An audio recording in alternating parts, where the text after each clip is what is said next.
नमस्कार दोस्तों, एक बार फिर से स्वागत करते हैं आपका चैनल विश्व ज्ञान में। पिछली कथा में आपने कौरवों और पांडवों की उत्पत्ति तथा ब्राह्मणों द्वारा क्षत्रिय वंश की उत्पत्ति और वृद्धि और उस समय के धार्मिक राज्य का वर्णन सुना। जब संपूर्ण मानव जगत बहुत प्रसन्न था, तब इसी समय असुर लोग राजपत्नियों के गर्भ से जन्म लेने लगे। आज के अध्याय में जानेंगे असुरों का जन्म और उनके बाद से पीड़ित पृथ्वी का ब्रह्मा जी की शरण में जाना तथा ब्रह्मा जी का देवताओं को अपने अंश से पृथ्वी पर जन्म लेने का आदेश। उन दिनों दिति के पुत्र दैत्यगण देवताओं से अनेक युद्ध में पराजित हो चुके थे। आदिति के पुत्र देवता थे और दैत्यगण दिति के पुत्र थे। दिति और आदिति दोनों दक्ष प्रजापति की पुत्रियां थीं, जो ब्रह्मा जी के एक मानस पुत्रों में से थे। दोनों बहनों की शादी महर्षि कश्यप से हुई थी, जो सप्तऋषियों में से थे। दिति के साथ वे असुर और दैत्यों के पिता बने और आदिति के साथ वे देवताओं के पिता बने। देवताओं में से सबसे पहले और बड़े सूर्य देव हैं, जो अदिति नाम से जाने जाते हैं, जिसका अर्थ है अदिति पुत्र। देवताओं से पराजित होकर दैत्यगण स्वर्ग के ऐश्वर्य से वंचित हो गए और इस पृथ्वी पर जन्म लेने लगे। यही रहकर देवत्व प्राप्त करने की इच्छा से वह मनस्वी असुर भूतल पर मनुष्यों तथा भिन्न भिन्न प्राणियों में जन्म लेने लगे। इसके आगे वैशंपायन जी कहते हैं, राजेंद्र, वह अलग अलग जानवरों के रूप में तथा कच्चे मांस खाने वाले पशुओं, हाथियों और मृगों की योनि में भी असुरों ने जन्म लिया और अभी तक वह जन्म धारण करते जा रहे हैं। उन सब से पृथ्वी इस प्रकार बढ़ गई कि अपने आप को भी धारण करने में समर्थ न हो सकी। स्वर्ग से इस लोक में गिरे हुए तथा राजाओं के रूप में उत्पन्न हुए कितने ही दैत्य और दानव अत्यंत मद से उन्मत्त रहते थे। वह पराक्रमी होने के साथ अहंकारी भी थे। अनेक प्रकार के रूप धारण करके अपने शत्रुओं का मान मर्दन करते थे और समुद्र तक पूरी पृथ्वी पर विचरते थे। वह ब्राह्मणों, क्षत्रियों, वैश्यों और शूद्रों को भी सताया करते थे।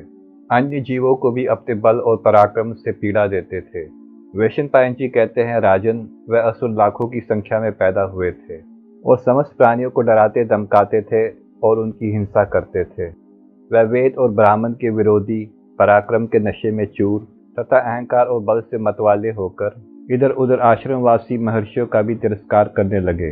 राजन, इस प्रकार बल और पराक्रम के मद से उन्मत्त होकर महादैत्य पीड़ा देने लगे।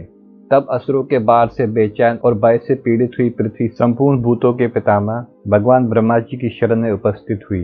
लोक सृष्टा भगवान ब्रह्मा जी देवता और महर्षियों से गिरे हुए थे। देव कर्म में संलग्न रहने वाली अप्सराएं और गंधर्व प्रसन्नता पूर्वक उन्हें प्रणाम कर रहे थे। पृथ्वी ने भी निकट जाकर उन्हें प्रणाम किया। उसके बाद शरण चाहने वाली भूमि ने समस्त लोकपाल के समीप अपना सारा दुख ब्रह्मा जी से कहा। स्वयंभू ब्रह्मा सबके कारण रूप हैं, अतः पृथ्वी का जो आवश्यक कार्य था वह उन्हें पहले से ही ज्ञात हो गया था। वैशंपायन जी कहते हैं, भारत, जो जगत के सृष्टा हैं, वह देवताओं और असुरों सहित समस्त जगत का संपूर्ण मनोगत भाव क्यों न समझ ले।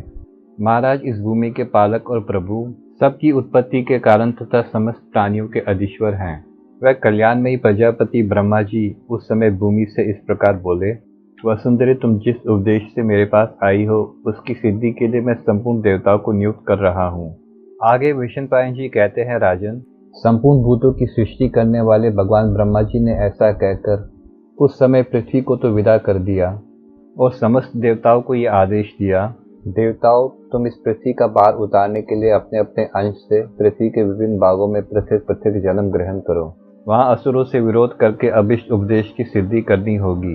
अभिष्ट अर्थात ऐसा मनोरथ जिससे अधर्म और अधर्मियों का नाश करके पृथ्वी का भार कम हो सके। इसी प्रकार भगवान ब्रह्मा ने संपूर्ण गंधर्वों और अप्सराओं को भी बुलाकर ये अर्थ साधक वचन कहा। ब्रह्मा जी बोले, तुम सब अपने अपने अंश से मनुष्यों में इच्छा अनुसार जन्म ग्रहण करो। उसके बाद इंद्र आदि देवताओं ने देवगुरु ब्रह्मा जी की सत्य अर्थ साधक हितकर बात सुनकर उस समय उसे शिरोधार्य कर लिया।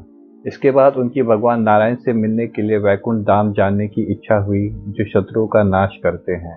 भगवान नारायण हाथों में चक्र और गदा धारण करते हैं, पीतांबर पहनते हैं, जिनके अंगों की कांति श्याम रंग की है, जिनकी नाभि से कमल का प्रादुर्भाव होता है, जो देव शत्रुओं के नाशक तथा विशाल और मनोहर नेत्रों से युक्त है, जो प्रजापतियों के भी पति, दिव्य स्वरूप, देवताओं के रक्षक, महाबली, श्री वत्स चिन्ह से सुशोभित, इंद्रियों के अधिष्ठाता तथा संपूर्ण देवताओं द्वारा पूजित हैं।